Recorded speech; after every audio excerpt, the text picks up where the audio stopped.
दोस्तों, आज की कहानी में आपको खून से भीगे हुए रहस्यों और थ्रिलर का वो एहसास होगा जो आपकी रूह तक को हिला देगा। ये कहानी है एक ऐसे गांव की जहां डर और मौत की परछाइयां मंडरा रही हैं। तो चलिए डूब जाते हैं इस रहस्यमयी सफर में जो आपको सोचने पर मजबूर कर देगा। क्या असल में वैम्पायर होते हैं? और अगर होते हैं तो क्या वो हमारे बीच ही कहीं छुपे हुए हैं? छोटा सा गांव धारपुर, हर तरफ हरियाली और शांत वातावरण से घिरा हुआ, लेकिन पिछले कुछ हफ्तों से इस गांव की शांति कहीं खो सी गई थी। गांव के किनारे बसे लोगों के बीच एक अनजाना डर फैला हुआ था।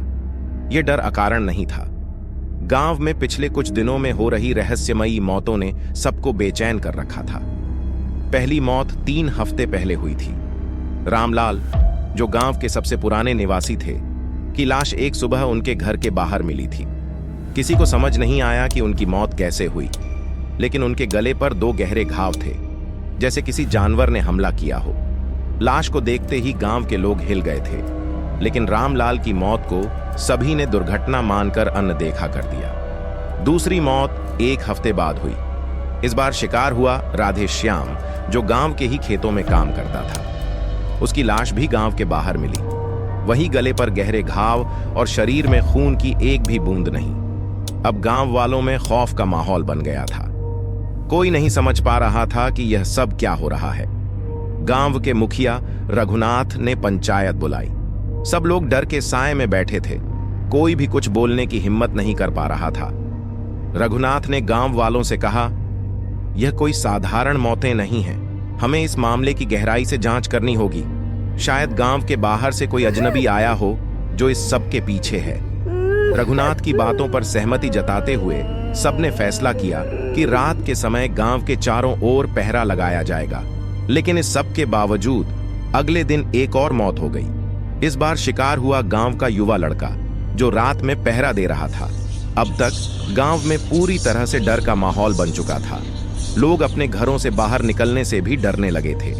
इन रहस्यमयी मौतों के बीच गांव में एक अजनबी का आगमन हुआ। एक लंबा पतला आदमी जिसकी आंखों में एक अजीब सी चमक थी। उसका चेहरा बिल्कुल सफेद था, मानो उसने कई दिनों से धूप नहीं देखी हो। उसने गांव के बाहर स्थित एक पुराने घर को किराए पर ले लिया। उस आदमी ने अपना नाम विराट बताया और वो खुद को एक व्यापारी बताने लगा। विराट का गांव में आना ही अपने आप में एक रहस्य था। वह किसी से ज्यादा बात नहीं करता और दिन भर घर के अंदर ही रहता।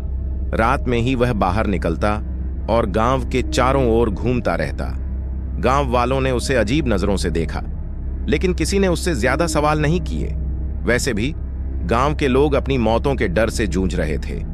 इसी बीच एक रात गांव के पास की नदी के किनारे एक और लाश मिली। इस बार मृतक का गला पूरी तरह से फाड़ा हुआ था और उसके शरीर से खून गायब था। यह मौत गांव वालों के लिए एक और झटका थी। अब तक सभी को शक हो चुका था कि यह कोई आम हत्याएं नहीं है। कुछ लोग इसे राक्षसी ताकतों का काम मानने लगे, तो कुछ इसे किसी अनजान जानवर का हमला समझने लगे। गांव के मुखिया रघुनाथ ने यह तय किया कि अब उन्हें किसी विशेषज्ञ की जरूरत है।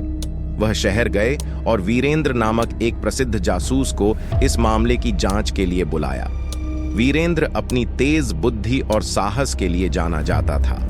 उसने कई जटिल मामलों को सुलझाया था, लेकिन यह मामला उसकी समझ से भी परे था। वीरेंद्र गांव में आते ही सबसे पहले उन जगहों की जांच करने लगा जहां मौतें हुई थीं। उसने देखा कि सभी मृतकों के गले पर एक समान गहरे घाव थे। वह इस निष्कर्ष पर पहुंचा कि यह कोई साधारण हत्या नहीं हो सकती और यह कि शायद इसमें कोई अलौकिक शक्ति शामिल है। वीरेंद्र ने गांव के पुराने लोगों से भी बात की। उन्होंने उसे बताया कि कुछ साल पहले भी इसी तरह की मौतें हुई थीं, लेकिन तब किसी ने इसे ज्यादा तवज्जो नहीं दी थी। वे सब मौतें भी गांव के पास की एक पुरानी हवेली से जुड़ी थीं, जो अब वीरान हो चुकी थी। वीरेंद्र ने तय किया कि वह उस हवेली की भी जांच करेगा। वीरेंद्र ने गांव के कुछ लोगों को लेकर उस पुरानी हवेली का रुख किया। हवेली के चारों ओर सूखे पेड़ और झाड़ियां थीं, जिससे हवेली और भी भूतियां लगने लगी थीं। हवेली के अंदर घुसते ही वीरेंद्र को अजीब सी सर्दी का एहसास हुआ। जैसे वहां कोई अनदेखी शक्ति मौजूद हो। हवेली के अंदर वीरेंद्र को कुछ पुराने दस्तावेज मिले। उन दस्तावेजों में गांव के इतिहास का जिक्र था, लेकिन सबसे चौंकाने वाली बात थी, उन दस्तावेजों में एक आदमी का चित्रण था जिसका चेहरा बिल्कुल विराट जैसा था। वीरेंद्र को यकीन हो गया कि विराट कोई साधारण आदमी नहीं है। वहां से लौटते वक्त वीरेंद्र ने गांव के मुखिया से बात की। उसने रघुनाथ को बताया कि यह सारी घटनाएं विराट से जुड़ी हो सकती हैं, लेकिन उसके पास कोई ठोस सबूत नहीं था, इसलिए वह सीधे तौर पर उस पर आरोप नहीं लगा सकता था। रघुनाथ ने भी वीरेंद्र की बातों पर भरोसा किया, लेकिन उन्होंने उसे सावधानी बरतने की सलाह दी। वीरेंद्र ने रात के समय विराट पर नजर रखने का फैसला किया। उसने देखा कि विराट केवल रात में ही बाहर निकलता है और सुबह से पहले अपने घर लौट आता है। एक रात वीरेंद्र ने उसका पीछा किया और देखा कि वह गांव के बाहर एक गुफा की ओर जा रहा है। गुफा के अंदर जाते ही विराट का रूप बदल गया। वह एक डरावने वैम्पायर में बदल गया, जिसके बड़े बड़े दांत और नुकीले नाखून थे। वीरेंद्र को यह देखकर विश्वास नहीं हुआ। उसे अब यकीन हो गया था कि गांव की सारी मौतों के पीछे विराट का ही हाथ है। लेकिन उसे यह भी समझ में आया कि विराट अकेला नहीं है। वह गुफा के अंदर कई और वैम्पायर्स को देखता है जो खून की प्यास से तड़प रहे हैं। वीरेंद्र अब इस बात से चिंतित था कि कैसे वह गांव को इस खतरे से बचा सकता है। उसने रघुनाथ को सारी बातें बताईं और दोनों ने मिलकर एक योजना बनाई। वे जानते थे कि विराट को मारना इतना आसान नहीं होगा, लेकिन उन्होंने ठान लिया था कि वे किसी भी हालत में गांव को इस मुसीबत से बचाएंगे।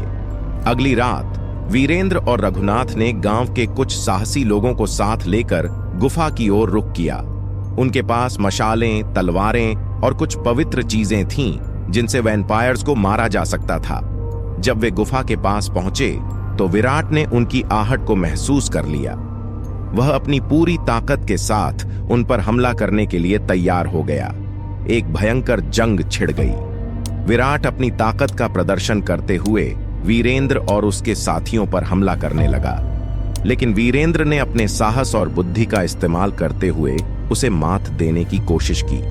दोनों के बीच एक लंबी और कठिन जंग हुई, जिसमें कई लोग घायल हो गए।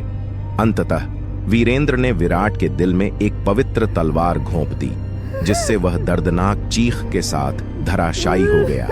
विराट के मरते ही गुफा में मौजूद बाकी वैम्पायर्स भी मर गए। गांव में एक बार फिर शांति लौट आई। वीरेंद्र और रघुनाथ ने गांव वालों को यह सूचना दी कि अब कोई खतरा नहीं है। सबने राहत की सांस ली और वीरेंद्र का धन्यवाद किया। लेकिन कहानी यहीं खत्म नहीं हुई। कुछ दिनों बाद वीरेंद्र को गांव में एक और अजनबी दिखाई दिया। वह भी विराट की तरह ही दिखता था। उसकी आंखों में वही अजीब सी चमक थी। वीरेंद्र समझ गया कि यह रहस्य अभी पूरी तरह खत्म नहीं हुआ है। गांव में अब भी कुछ ऐसा था जो लोगों के लिए खतरा बन सकता था। वीरेंद्र ने तय किया कि वह इस नए रहस्य की भी पड़ताल करेगा, लेकिन यह एक नई कहानी की शुरुआत थी। एक और खतरे की दस्तक थी जो शायद गांव के लिए और भी बड़ी चुनौती साबित हो सकती थी। दोस्तों, यह थी खून की प्यास की कहानी। क्या आपने सोचा था कि असली खलनायक कौन होगा? क्या सच में वैम्पायर्स होते हैं या यह सिर्फ हमारी कल्पना का हिस्सा है? अगर यह कहानी आपको पसंद आई तो इसे लाइक और शेयर जरूर करें। हमारे चैनल को सब्सक्राइब करना ना भूलें, क्योंकि हम लेकर आएंगे और भी डरावनी और रहस्यमयी कहानियां। मिलते हैं अगले वीडियो में। तब तक सुरक्षित रहें और डर के साए से बचकर रहें।